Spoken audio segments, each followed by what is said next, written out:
So, ఇప్పుడు మీరు work జేసిన లిరిసిస్ట్‌లో అందరూ టాప్ వాళ్ళే. అనంత శ్రీరామ్, భాస్కర్ భట్ల, ఇంకా చైతన్య ప్రసాద్ గారు. సో, మీ ఎక్స్‌పీరియన్స్ ఎలా ఉండే? ఎందుకంటే వీళ్ళు ఎప్పటినుండో ఇండస్ట్రీలో ఉన్నారు. అవును. ఎప్పటినుండో వెరీ ఎక్స్‌పీరియన్స్‌డ్. మీరు వచ్చేసి ఒక 7, 8 ఇయర్స్ అవుతుంది. సో, మీ ఎక్స్‌పీరియన్స్ ఎలా ఉండే వాళ్ళతో పనిజేస్తున్నప్పుడు? వాళ్ళు చాలా సపోర్టివ్ అండి. జనరల్‌గా నేను లక్కీగా ఫీల్ అయ్యేది ఏంటంటే చైతన్య ప్రసాద్ గారు 'RX100' నాకు అప్పుడే అవును. పరిచయం. అప్పుడు కూడా 'అదిరే హృదయం' సాంగ్‌కి ఫస్ట్ 'పిల్లారా' అప్పటికి ఇంకా కంప్లీట్ అవ్వలే. 'అదిరే హృదయం' అని ఒక ఫస్ట్ రొమాంటిక్ అవును. సాంగ్ అవును. ఫస్ట్ కంపోజ్ అయింది. అయినప్పుడు చైతన్య ప్రసాద్ గారు అప్పటి నుంచి అసలు చాలా సీనియర్, అంత పెద్ద పెద్ద హిట్స్ ఉండి చాలా హార్ట్ ఫెల్ట్‌గా రాయగలిగే స్కోప్ ఉండి ఉన్న ఆపర్చునిటీస్ ఆల్రెడీ అతను ప్రూవ్ చేసేసుకుని చాలా సక్సెస్‌ఫుల్‌గా అతని ఎమోషన్స్‌ని చాలా పెన్ చేసి చాలా ప్రాపర్‌గా రాసి హ్మ్. సో ప్రాపర్‌గా రాసిన లిరిక్ రైటర్ ఎలా రియాక్ట్ అవుతారని నాకు ఎప్పుడు ఫస్ట్‌లో 'RX100' ఫస్ట్ ఆల్బమ్ ఉన్నప్పుడే నాకు ఎక్స్పీరియన్స్ కాబట్టి అప్పుడు వచ్చినప్పుడు కూడా చాలా హెల్తీగా నాతో అసలు ఎంత సరదాగా కలిసిపోతూ చాలా బాగుంది పాట, ఎమోషనల్గా ఉంది, చాలా బెస్ట్ రాయాలి మనం, ఇది చాలా సపోర్టివ్గా ఉన్నారు చైతన్య ప్రసాద్ గారు. ఓకే. 'RX100'లో అందుకే 'RX100'లో 'అదిరే హృదయం' హ్మ్. చాలా ఆర్గానిక్ ఇన్నోసెన్స్ ఉంటుంది. తర్వాత 'పిల్లారా' వచ్చింది, అది కూడా చాలా ఆర్గానిక్గా జనాల్లోకి వెళ్ళింది. సో అదొక positive vibration. Plus Chaitanya Prasad గారు అండ్ ఇంకొక పాట మా ఇద్దరి మధ్య కాంబినేషన్లో 'చెప్పకే చెప్పకే' అని ఒక సాంగ్ రాశారు. 'చెప్పకే చెప్పకే' ఫ్రమ్ మహాసముద్రం కూడా చాలా బాగా జనాలందరూ పాజిటివ్గా తీసుకున్నారు. సో ఈ రిలేషన్ లిరిక్ రైటర్కి అండ్ కంపోజర్కి లేకపోతే కంపోజర్ ఏమనుకుంటున్నారు అనేది తెలుసుకోగలిగే శక్తి, సపోర్ట్ ఇవ్వకపోతే లిరిక్ రైటర్, పాట అనేది విడివిడిగా చూసుకుంటే బాగుండొచ్చు. లిరిక్స్ విడిగా బాగున్నాయి, ట్యూన్కి సెట్ అవ్వలేదు, అది టుగెదర్ రావాలంటే ఇద్దరికి కోఆర్డినేషన్ ఉండాలి. ఉండాలి. సో అలాగే భాస్కర్ భట్ల గారి విషయంలో తీసుకుంటే అతను చాలా సపోర్టివ్. మా ఇద్దరి మధ్య కాంబినేషన్లో 'చుక్కల చున్ని' చాలా పెద్ద హిట్ అయింది. అండ్ 'దర్శన' సాంగ్ చాలా పెద్ద హిట్ అయింది. 'ఓ బంగారం' సాంగ్ చాలా పెద్ద హిట్ అయింది. 'రంబ రంబ' సాంగ్ కూడా మహాసముద్రం చాలా బాగా జనాలు అందరూ విన్న వాళ్ళందరూ చాలా పాజిటివ్గా చెప్తున్నారు. అండ్ ఎస్ఆర్ కళ్యాణ్ మండపంలోనే ఇంకొక సాంగ్ కూడా ఉంటుంది. ఇవన్నీ చాలా పాజిటివ్గా జనాలు తీసుకున్నారు. అది కూడా మా ఇద్దరి మధ్య సపోర్ట్, మా ఇద్దరి మధ్య ఆ కొలాబరేషన్ కూడా చాలా పాజిటివ్గా జరిగింది. అండ్ నేను భాస్కర్ భట్ల అనంత్ శ్రీరామ్ గారితో కూడా 'బుజ్జి బంగారం' గుణ 369లో 'బుజ్జి బంగారం' కూడా చాలా పెద్ద హిట్ అయింది. సో అనంత్ శ్రీరామ్ గారు కూడా చాలా సపోర్టివ్గా, చాలా ఆ పాటకి న్యాయం చేసే ప్రయత్నం, అంటే ఇప్పటికీ వాళ్ళు అంత సస్టైన్ అవుతుంది వాళ్ళ గుడ్ విల్ అంతా, అంటే డ్యామ్ షూర్గా వాళ్ళకి మ్యూజిక్ మీద ఉన్న రెస్పెక్ట్ అవ్వచ్చు, మ్యూజిక్ కంపోజర్ చేసిన అటెంప్ట్ ఎలా చేశారో అని ఆలోచించగలిగే విజ్డమ్ వాళ్ళు ఓపెన్గా ఉంచుకుని అడగడం కానీ అన్నీ చేయడం వల్ల ఇవన్నీ పాజిటివ్ సెక్షన్సే. ప్లస్ వాళ్ళతో పాటు నాకు నేను ఎలా ఫీల్ అవుతానంటే, కొత్త మ్యూజిషియన్స్ కొలాబరేటివ్గా ఇప్పుడు కొత్త లిరిక్ రైటర్స్తో, కొత్త సింగర్స్తో కూడా, అంటే కొత్త అంటే న్యూ ఎంట్రీస్గా వస్తున్న సింగర్స్ అండ్ లిరిక్ రైటర్స్తో కూడా చాలా ఇంపార్టెంట్. ఎందుకంటే వీళ్ళే నెక్స్ట్ ఫ్యూచర్ కూడా ఒక హెల్ప్ అవుతుంది వీళ్ళ జర్నీ కూడా. సో నాకు ఇప్పుడు ఇందులో 'గమ్ గమ్ గణేశాలో' కూడా ఒక సాంగ్ తను సురేష్ బన్శెట్టి అని అతను రాశారు. అతను 'బేబీలో' చాలా ట్రెమెండస్ హిట్స్ ఉన్నాయి. అతను చాలా సపోర్టివ్గా రాశారు. అతను హైలీ టాలెంటెడ్. అండ్ వెంగి అని వెంగి కూడా చాలా highly talented lyric writer, composer కూడా. అతను చాలా మూవీస్ కూడా కంపోజ్ చేస్తున్నారు. అండ్ నాకు విశ్వనాథ్ అని చాలా లాంగ్ బ్యాక్, నా ఎర్లీ కెరియర్ నుండి నాకు బాగా సపోర్టివ్గా ఉన్న విశ్వనాథ్ అని, శుభం విశ్వనాథ్ అని, అతను కూడా చాలా హైలీ టాలెంటెడ్. అతనితో పాటు నేను చాలా మన్మధుల్లో కొన్ని పాటలు అతను వర్క్ చేశారు. సో అందరికీ నేను జనరల్గా ఎలా ఉంటుందంటే, అందరికీ ఒక యూనిక్, ప్రతి ఒక్కరికి ఒక యూనిక్ బ్లెండ్ ఉంటుంది, యూనిక్ ఐడియాలజీ ఉంటుంది. ఆ ఐడియాలజీని ఎలా మనం ఒక ట్యూన్ రూపంలో రిఫ్లెక్ట్ చేయొచ్చు. సో అందుకే కొత్త వాళ్ళతో కూడా నేను ఎప్పుడూ జర్నీ ఇష్టపడుతూ ఉంటా.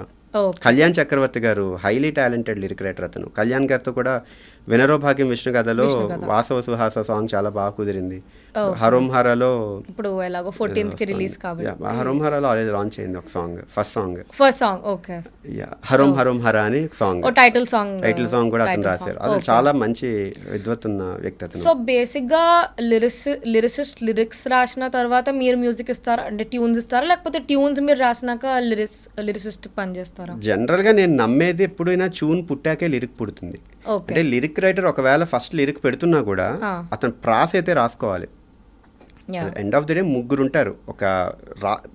తెలుగు అయినా ఏ లాంగ్వేజ్లో అయినా ఒక పెన్తో ఒక లిరిక్ రాయాలి అంటే, ఒక పర్టికులర్ తెలుగు పదాలు రాయాలంటే ముగ్గురు ఉంటారు కేటగిరీస్. ఒకటి పోయిట్, ఏదైనా వర్ణిస్తారు. అవును. 2 రైటర్, ఓన్లీ మూవీ ఏంటి, సబ్జెక్ట్ ఏంటి, దాని బౌండరీస్లోనే వర్ణించుకోవాలి స్టోరీ లైన్ని ప్రాపర్గా కన్వే అయ్యేట్టుగా. 3వది లిరిక్ రైటర్ అంటే స్టోరీలో ఏముంది అనేది ఇంపార్టెంట్, స్టోరీ నుండి బయటకు వెళ్ళకూడదు. ప్లస్ ట్యూన్ ఏదైతే కంపోజర్ ఇచ్చారో దానిలోనే ఉండాలి మళ్ళీ. సో ఇక్కడ నారోయింగ్ అవుతుంది ఆల్మోస్ట్ లైక్ లిరిక్ రైటర్కి అతను పెట్టే పదాలకి డిపెండెన్సీ ఫ్యాక్టర్స్ ఏంటంటే ట్యూన్ ఉంటుంది ప్లస్ స్టోరీ బౌండరీ ఉంటుంది. సో ట్యూన్ అనేది ఒకవేళ కానీ కంపోజర్ ఇవ్వకపోతే ప్రాస ఏదైతే రాయాలో అక్కడ ఒక ఫ్రేజెస్ రాయాలంటే ఆల్రెడీ మైండ్లో లిరిక్ రైటర్ కూడా ఒక ట్యూన్ అనుకుని ఉంటారు. అనుకోకుండా లిరిక్ రైటర్ కూడా ఒక లిరిక్ పదం రాదు. లేకపోతే పోయిటిక్గా గంటలు వర్ణించుకోవచ్చు, లేకపోతే రైటర్గా ఒక 2.5 hours వర్ణించుకోవచ్చు. సో ఎప్పుడైతే ఏ లిరిక్ రైటర్ అయినా కూడా ఫస్ట్ పుట్టేది ఎప్పుడైనా ట్యూనే. లిరిక్ రైటర్ రాసినా కూడా పదాలు ట్యూన్ వాళ్ళ మైండ్లో ట్యూన్ అనుకుంటారు. ప్రతి వ్యక్తి కంపోజరే, అది ఆర్గానిక్గా ఉన్నంత కాలం. ఆ కంపోజిషన్కే యాడ్ ఆన్స్ ఏంటి, ఇప్పుడు ఒక కంపోజిషన్కి lyric add on. So lyric writer ఫస్టే కంపోజిషన్ అనుకున్న మైండ్లో దానికి లిరిక్ పదాలు పుడుతున్నాయి. సో కానీ కంపోజర్ ఎప్పుడు ముందు వస్తే ఉపయోగం ఏంటి అంటే కంపోజిషన్ అనేది ఒక ట్యూన్ కొత్తగా చేయడానికి స్కోప్ ఎక్కువ ఉంటుంది. లిరిక్ రైటర్స్ కూడా చాలామంది కంపోజర్స్ ఉన్నారు, మంచి వెల్ క్రాఫ్టెడ్ కంపోజిషన్స్ చాలా ఉన్నాయి లిరిక్ రైటర్స్ నుండి కూడా. బట్ ఫస్ట్ పుట్టేదైతే ట్యూనే. సో ట్యూన్ చేశాక లిరిక్ రాస్తేనే ఆర్గానిక్గా కుదురుతాయి. ఈ మధ్యకాలంలో సమ్ టైమ్స్ 2 to 3 లిరిసిస్ట్ రాస్తున్నారు ఒకటే పాట, అంటే పల్లవి ఒక వాళ్ళు, చరణం ఒక వాళ్ళు. సో అప్పుడు ఏమంటారు, వాట్ ఈస్ యువర్ ఎక్స్పీరియన్స్, అంటే how do you handle these situations? ఒక 2-3 ఇన్వాల్వ్డ్ ఉంటే ఆ సిచ్యువేషన్స్ వస్తే మ్యాక్సిమం వద్దండి అని రిక్వెస్ట్ చేస్తాను డైరెక్టర్కి. ఎందుకంటే ఆర్గానిక్ వైబ్ తగ్గిపోతుంది సాంగ్కి. ఎందుకంటే ఒక భావం అనేది కనెక్టింగ్ ఆఫ్ ఎమోషన్స్ అనేవి ఒక్క వ్యక్తి ఒకేలా ఆలోచించడు. ఏం వర్ణించాలన్నా కూడా ఒక్కొక్క వ్యక్తి ఒక్కో డైమెన్షన్లో ఆలోచిస్తారు. అది ట్యూన్ అవ్వచ్చు, లిరిక్ అవ్వచ్చు, పాడే విధానం అవ్వచ్చు, ఏదైనా కూడా. సో ఒక్కళ్ళే గైడ్ చేయాలి. సో ఎప్పుడైనా 3 లిరిక్ రైటర్స్ రాస్తే, 2-3 లిరిక్ రైటర్స్ రాస్తుంటే ఒక సాంగ్లో ఒక లిరిక్ రైటర్ రాసిన భావానికి ఇంకో లిరిక్ రైటర్ రాసిన భావానికి లింక్ ఉండదు. ఆ లింక్ ఆర్టిఫిషియల్గా బ్లెండ్ చేసినా కూడా జనాలు ఒకవేళ లిరిక్తో పాడుకుంటూ ఉంటే ఆ పాటని సమ్హౌ డిస్కనెక్ట్ అయిపోతారు ఆ ఎమోషన్ నుండి. సో లిరిక్ అనేది చాలా ఇంపార్టెంట్ రోల్ ప్లే చేస్తూ ఉంటుంది జనరల్గా ఒక సాంగ్కి. ఎందుకంటే ఒక మ్యూజిక్ అనేది ఒక లాంగ్వేజ్ అనుకుంటే ఆ లాంగ్వేజ్కి పదాలని యాడ్ చేస్తే మ్యూజిక్ అనేది universal language for an emotion.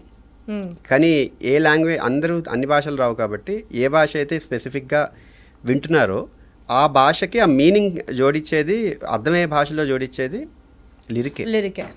So lyric వినబడే sections సంబంధించిన సాంగ్స్ ఏమన్నా ఉంటే ఎప్పుడు ఒక లిరిక్ రైటరే రాయాలి. నేను ఇప్పుడు మ్యాక్సిమం అది సిచ్యువేషన్ క్రియేట్ అవ్వడానికి ట్రై చేస్తూ ఉంటా. 2-3 వచ్చే స్కోప్. అదే మూవీకి 2-3 కంపోజర్స్ ఉంటారు. మూవీకి 2-3 కంపోజర్స్ అసలు ఎప్పుడు నా దృష్టిలో అది కరెక్ట్ కాదు.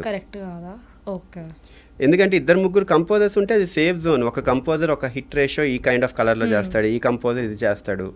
End of the day work out అవుతుందా అవ్వదా అనే కేసు పట్టుకెళ్తే క్రియేటివ్ ఆర్ట్లో ఏదైనా వర్కౌట్ అవ్వచ్చు. ఓన్లీ నేను ఒక్క ట్యూన్ హమ్ చేశాను అనుకోండి, అది బ్లాక్ బస్టర్ అవ్వచ్చు, ఖర్చు లేదుగా, అన్ప్రెడిక్టబుల్ బేసిక్గా చెప్పాలంటే. సో మొత్తం కష్టపడి 10-20-30 లేయర్లు వేసుకుని మంచి ఆర్కెస్ట్రల్ గ్రూపులు వేసుకుని ఇన్ని యాడ్ ఆన్ చేసినా కూడా కొన్ని పాటలకు జనాలు కనెక్ట్ అవ్వకపోవచ్చు. ఎండ్ ఆఫ్ ద డే ఇక్కడ ఒక ఆర్ట్ ఫామ్ అనే దానికి ఈ స్పెసిఫిక్గా ఇలా ఉండాలని ఉండదు. కాబట్టి ఎప్పుడైనా ఒక డైరెక్టర్ ఒక ఆలోచించిన ఐడియాలజీ ఉంటే ఒకే కంపోజర్ ఉండాలి. అండ్ ఒక కంపోజర్ ఒక ఐడియాని ఆలోచించిన ప్రాసెస్కి ట్యూన్కి ఒకటే lyric writer one lyricist only. So ఇప్పుడు కొన్ని సందర్భాల్లో సాంగ్స్ ఒక మ్యూజిక్ డైరెక్టర్తో కొట్టించడం అవుతుంది, బీజిఎం వేరే మ్యూజిక్ డైరెక్టర్తో కంపోజ్ చేయడం అవుతుంది. సో ఇది ఎందుకు, అంటే what is the reason for this? దీనికి ఏమైనా స్పెసిఫిక్గా ఏమైనా రీజన్ ఉంటుందా, లేకపోతే జస్ట్ ర్యాండమ్గా అలా వెళ్ళిపోతుందా? అంటే most of the times primary reason ఏంటంటే బ్యాక్గ్రౌండ్ స్కోర్ ఒక కంపోజర్ బాగా చేస్తారు, సాంగ్స్ ఒక కంపోజర్ బాగా చేస్తారు అన్న పాయింట్. సో అది మైండ్లో ఫిక్స్ అయిపోయే ఎలిమెంట్లో కొన్ని ఉంటాయి. కొన్ని థింగ్స్ ఏంటి అంటే కంపోజర్ క్యాపబిలిటీ మేబీ బ్యాక్గ్రౌండ్ స్కోర్లో ఆ సినిమాకి బెటర్గా పోర్ట్రే అవ్వట్లేదు డైరెక్టర్ అనుకున్న విజన్కి అనుకుంటే కంపోజర్స్ని మారుస్తూ ఉంటారు జనరల్గా. 3వ ఫేజ్ ఏంటి అంటే అసలు ఈ ప్రాసెస్ కరెక్టా కాదా అని పక్కన పెడితే అసలు ఈ రీజన్స్ అని చెప్తున్నాను. 3వ పాయింట్ ఏంటి అంటే ఎప్పుడైనా కంపోజర్ అనే వ్యక్తి 2 కేటగిరీస్ ఆఫ్ కంపోజర్స్ ఉంటారు. ఒకళ్ళు ట్యూన్ చేస్తూ ప్రోగ్రామింగ్ మీద అవగాహన లేకుండా ఉండేవాళ్ళు కొంతమంది ఉంటారు. కొంతమంది ప్రోగ్రామింగ్ మీద అవగాహన ఉండి ట్యూన్ కూడా చేస్తూ కంపోజర్ అంటే ఒక మల్టిపుల్ కేటగిరీస్ ఆఫ్ కంపోజర్స్ ఉంటుంటారు. కానీ ట్యూన్ చేస్తూ ప్రోగ్రామ్ మీద అవగాహన లేదు అంటే మళ్ళీ మ్యూజిషియన్ కాదు అని కాదు. అంటే ఇక్కడ నా దృష్టిలో మ్యూజిక్ డైరెక్టర్ అంటే ఇక్కడ అందుకే మ్యూజిక్ డైరెక్టర్ వేరు, మ్యూజిక్ కంపోజర్ వేరు, మ్యూజిక్ ప్రొడ్యూసర్స్ వేరు. మ్యూజిక్ డైరెక్టర్ అంటే జనరల్గా మేబీ నాకు తెలిసి నాకు అనిపించిన ఇది ఏం పెద్ద యూనివర్సల్ కాదు, నాకు అనిపించిన ఒపీనియన్ ఏంటంటే మనుషులకి ఒక ఆడియన్స్కి ఏం కావాలో మనం ఆలోచించి చేసేది ఏదైనా కూడా మ్యూజిక్ డైరెక్షనే. అంటే హీఈస్ డైరెక్టింగ్ సంథింగ్. అది అతను మ్యూజిక్ చేస్తున్నారా ఏం చేస్తున్నారా secondary case. When he is directing in a particular dimension, అది ఆడియన్స్కి కనెక్ట్ అవ్వాలి అన్నప్పుడు అతను మ్యూజిక్ డైరెక్టరే.